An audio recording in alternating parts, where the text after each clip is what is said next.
1 week ago, I bought the Sony ZV-E10. That was a great start. And in this video, I'm just going to explain why I decided to swap from my current camera. There is so much information on the internet about the Sony ZV-E10, but this is really just going to be my experience and what I find difficult about making videos. When I first started YouTube, I just wanted a creative outlet to document my journey through life. This is Lemonage, my self-project, and this is why I make videos, to push against instinctual fear and control and learn to relish in life again and try new things. And when I started making videos about that, I was really just intent on delivering that side of the creative process, and I wasn't really thinking about audio or visual quality, which is very plain to see in some of my earlier videos. In the very beginning, I used the iPhone 13, and that was awesome until I started to have problems with storage. So then I borrowed my fiance's 2018 Canon EOS M50, which was a great starting camera because I had a viewfinder, I could see what I was doing, and I felt very professional having a cool big camera in my hands. And then I started to realize that actually, I'm having trouble with lighting and I'm having trouble with audio. So I went online, I did some research, I started to educate myself about color grading and LUTs and the balance of a camera. And this was where I hit a bit of a wall. So here is why I changed from the Canon EOS M50 to the Sony camera. Personally, for me, I like videos that are filmed in natural light. I find it more authentic and I find it more comforting. But this is a problem in our apartment because we do not get a lot of light at all. So this was the first problem I had with the Canon. The camera just couldn't film in low light without fiddling around with the settings and it all getting very complicated. And since I was a rookie, I felt like that wasn't the answer for me. My second problem was that I wanted to film in high quality. Let me show you what happens at 4K. Here we are filming on HD, and this is what 4K looks like. That's one hell of a crop, right? See what I mean? The quality of the image is good, but the crop is so drastic that it's really hard to get anything else into the shot. And if I keep speaking, you're gonna start noticing that the autofocus just keeps going in and out.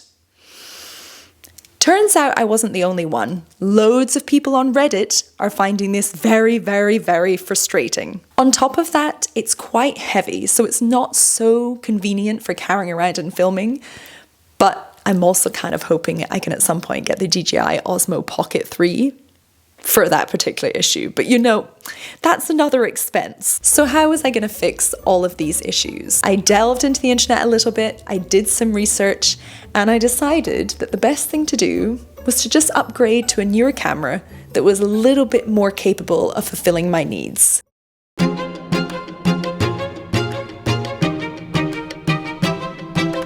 It seemed like the Sony ZV-E10 was my best option. Not only does it film in 4K with no crop, but it's also known to be able to film in low light really successfully. It's more or less exactly the same price as a Canon EOS M50, and on top of that, this Sony camera caters to a lot of different lenses, and it turned out that if I teamed this camera with the Sigma 16mm, I was going to get excellent quality low light. So my confidence was up, and I decided to hit the buy button and invest in better quality videos.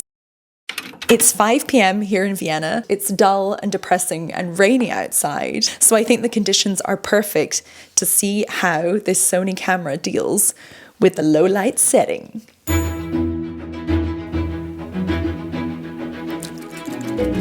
I really, really like this. Oh my goodness, the dopamine that you get from months of research and then finally your research pays off.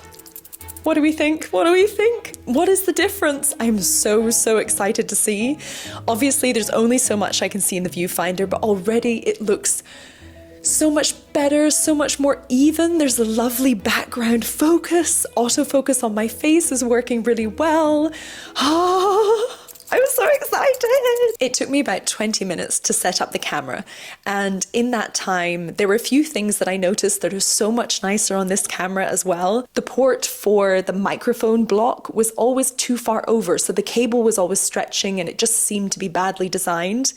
And then also every time I wanted to change the battery, the little black twisty thing that basically fits the camera onto the tripod was always in the way, so I had to unscrew that to be able to open the flap to change the battery. Both those things are not even an issue on this. And also on the Canon there was this weird thing where whenever the little viewfinder at the back, the little glass window, was covered, the viewfinder here would go black. Again,